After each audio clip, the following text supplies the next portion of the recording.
राम और सुग्रीव की मित्रता। वसंत ऋतु होने से वन में तरह तरह के फूल खिल रहे थे। उन पर भौरे मंडरा रहे थे।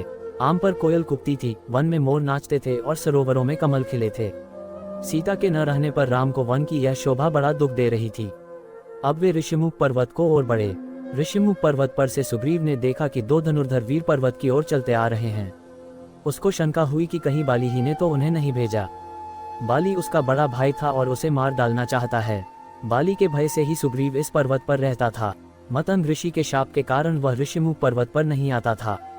सुग्रीव घबराया, फिर कुछ सोच समझकर उसने हनुमान से पता लगाने के लिए कहा। हनुमान की बुद्धि और उनके बल पर सुग्रीव को बड़ा भरोसा था।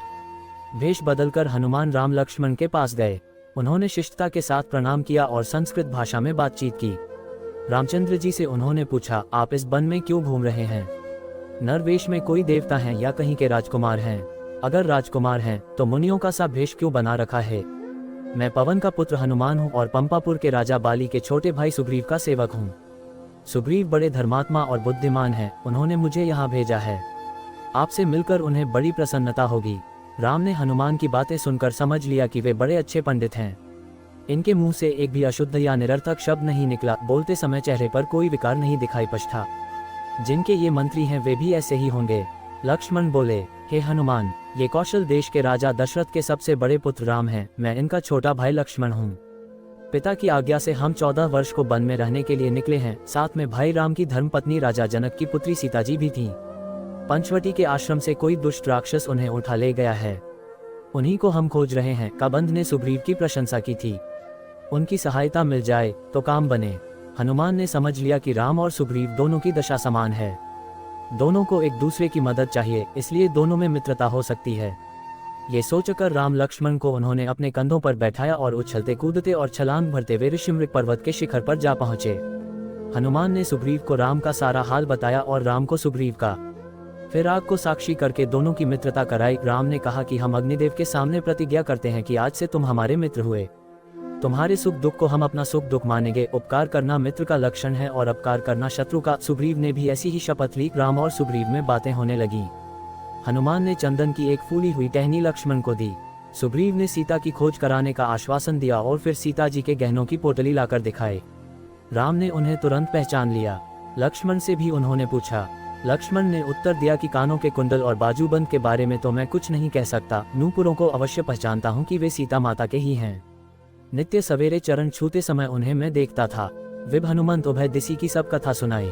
प्रावक साखी देई करी जोरी प्रीति दृढ़। आभूषणों को देखकर राम शोक सागर में डूब गए। तब सुग्रीव ने उनको धीरज बंधाया और कहा कि मैं हर प्रकार से आपकी सहायता करूंगा। सीता जी अवश्य मिलेंगी। विपत्ति में सहायता देने वाला सच्चा मित्र होता है। मित्रता करना सहज है पर उसे निभाना कठिन है। तब राम ने सुग्रीव से अपना हाल बताने के लिए कहा। सुग्रीव ने कहा, किष्किंधा का राजा महाबलवान बाली मेरा बड़ा भाई है। उसने मुझे राज्य से निकाल दिया है। मेरी स्त्री छीन ली है। मेरा वध करने की वह बराबर चेष्टा कर रहा है। उससे बचने के लिए मैं पृथ्वी का कोना कोना छान डाला। हनुमान, नल और नील मेरे सच्चे साथी हैं। घोर विपत्ति में भी इन्होंने मुझे नहीं छोड़ा। सुग्रीव की कहानी सुनकर श्रीराम बोले कि मैं बाली को एक ही बाण से मार डालूंगा। तुमको अपनी स्त्री भी मिलेगी और राज्य भी मिलेगा। फिर भी सुग्रीव को भरोसा नहीं हुआ। वह बोला, हे रघुवीर, बाली महाबलशाली है।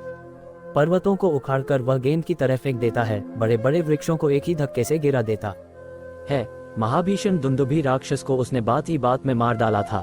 सामने खड़े 7 शाल के वृक्षों को बाली एक साथ झकझोरकर पत्ता पत्ता गिरा देता था। जो पुरुष एक ही बाण से सभी वृक्षों को काट देगा वही बाली वध में समर्थ हो सकता है। राम ने एक दिव्य बाण द्वारा 7 शाल वृक्षों को काट गिराया। सुग्रीव चकित हो गया और हाथ जोड़कर बोला कि आपके हाथों बाली मारा जा सकता है। मुझे आपके बल पर भरोसा हो गया। राम ने कहा, अब देर मत करो, चलकर बाली को युद्ध के लिए ललकारो। मैं पेड़ों की आड़ में छिपकर तुम्हारा युद्ध देखूंगा और अवसर पाते ही बाली पर बाण छोड़ दूंगा।